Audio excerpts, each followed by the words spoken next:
UK and India agree trade deal after 3 years of talks, by Lucy Hooker. Yeah, she's aptly named, isn't she, Lucy Hooker?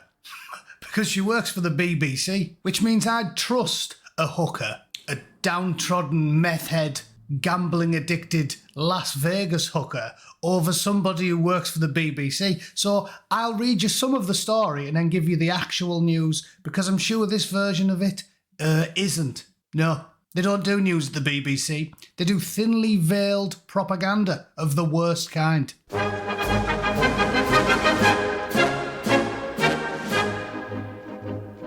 The UK and India have agreed a trade deal that will make it easier for UK firms to export whiskey, cars and other products to India and cut taxes on India's clothing and footwear exports. The British government said the landmark agreement, which took 3 years to reach, did not include any change in immigration policy, including towards Indian students studying in the UK. Yeah, and if you believe that, you probably think when Keir Starmer was the head of the CPS, he had nothing whatsoever to do with the fact that not a single serial diddler who spent years abusing and torturing and surprise sexing children got deported from the entirety of the UK. Probably think he had nothing to do with it. I mean, he was only the head of the CPS, got nothing to do with anything like, law and order. India's Prime Minister Narendra Modi described the agreement as a historic milestone that was ambitious and mutually beneficial. Yeah, let's stop with the BBC's shenanigans, shall we? Blowing smoke up the Prime Minister's arse. Let's get a differing opinion from GB News, shall we? Because they've got a slightly different take of events, backed up by, evidence. Politics Live, Keir Starmer gives Indian migrants huge tax break while Britain's crippled by record-busting levies.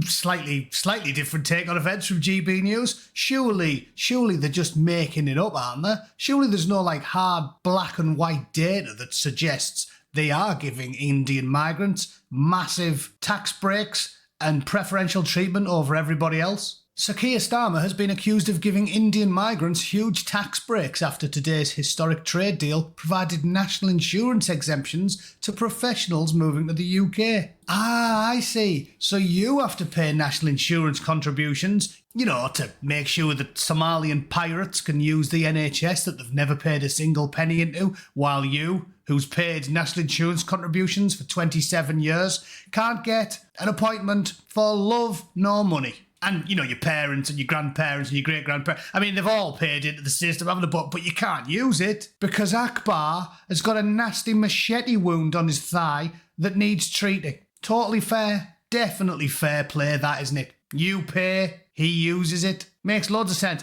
But the Indians, they don't have to pay anymore. And I'm sure they won't use it, will they? No, because Indians never get sick. They're immortal. Functionally immortal. And they don't age either, which is why importing loads of blokes doesn't affect the NHS at all, no, or housing, because they don't get ill and they don't live anywhere. The deal, which is expected to boost growth by £5 billion, was hailed as the biggest and most economically significant accord since Brexit. However, Indian professionals have been spared from paying national insurance in the UK and at home for 3 years. Hailing the concession, New Delhi said, in an unprecedented achievement, India has secured an exemption for Indian workers who are temporarily in the UK and their employers from paying social security contributions for a period of 3 years under the Double Contribution Convention. This will make Indian service providers significantly more competitive in the UK. The Centre for Migration Control said, this deal hands far too many concessions to Indian workers, awarding an exemption from national insurance contributions. We are through the looking glass. HM government is now raising taxes on Brits while slashing them for migrants. Yeah, and what a lot of people don't seem to realise is the employer has to match your national insurance contributions. If you're getting paid 30 grand a year by a company, they're spending a lot more than that because they have to pay on top of the things that you pay.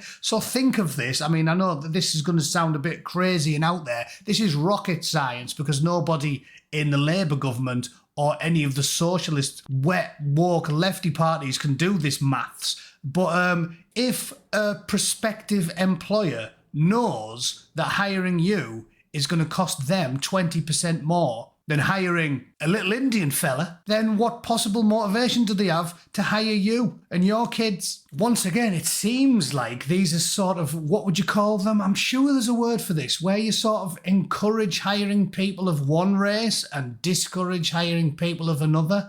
I'm certain there's a term for that. It's on the tip of my tongue, doesn't it? Doesn't it end in ism? Oh yeah, that's it. Racism.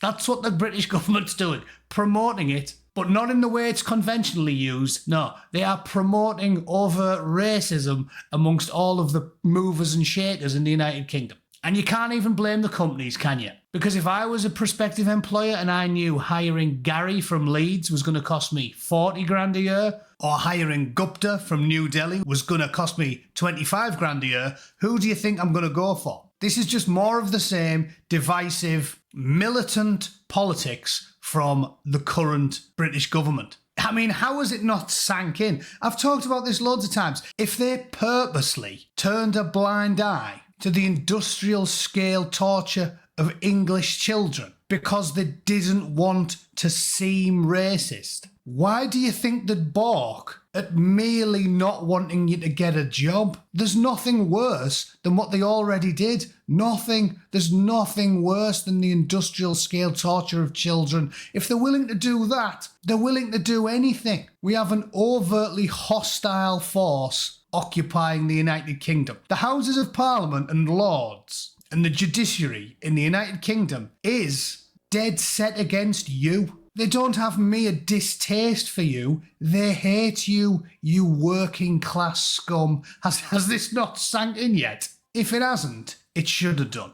All right? This isn't beneficial for the United Kingdom. And if you look at the numbers, they reckon it only adds 5 billion a year to the economy of the UK. How much are we spending on migration again? Oh, yeah. Every asylum seeker costs around 400 grand. Yeah, weird that, innit? And full fact are like, no, it's the Netherlands. It's got nothing to do with us. Yeah, well, they're more competent than we are, so if it's costing the Dutch 400 grand per illegal immigrant, it's costing you 800. All right? I mean, everybody knows that. Who do you think's more capable? A Dutch politician or an English one? They haven't been harried with the same level of woke gibberish as the Anglosphere, I'm sorry. So if it's costing them 400 grand a pop, we're doubling that. The last accurate figures I read on this was in Douglas Murray's book. And I think, according to him, the whole lamentable asylum process that has assailed the UK in the last 10 years basically is costing us about £40 billion a year. So what's 40 billion minus 5? 35? Okay, brilliant. So thanks to this destructive racist trade deal, we're now 35 billion in the red. Nice one. That's what winning looks like, is it? Cheers, Keir, you absolute throbber. Anyway, that's all I've got for the day. If you think this trade deal is going to be beneficial to the UK, please give me some of the drugs you are taking, because I really want some. I'd love to inhabit cloud cuckoo land like you do. As always, please like and share the video. Let me know what you think in the comments, and I will see you all tomorrow. All right, toodle pip. Cheers.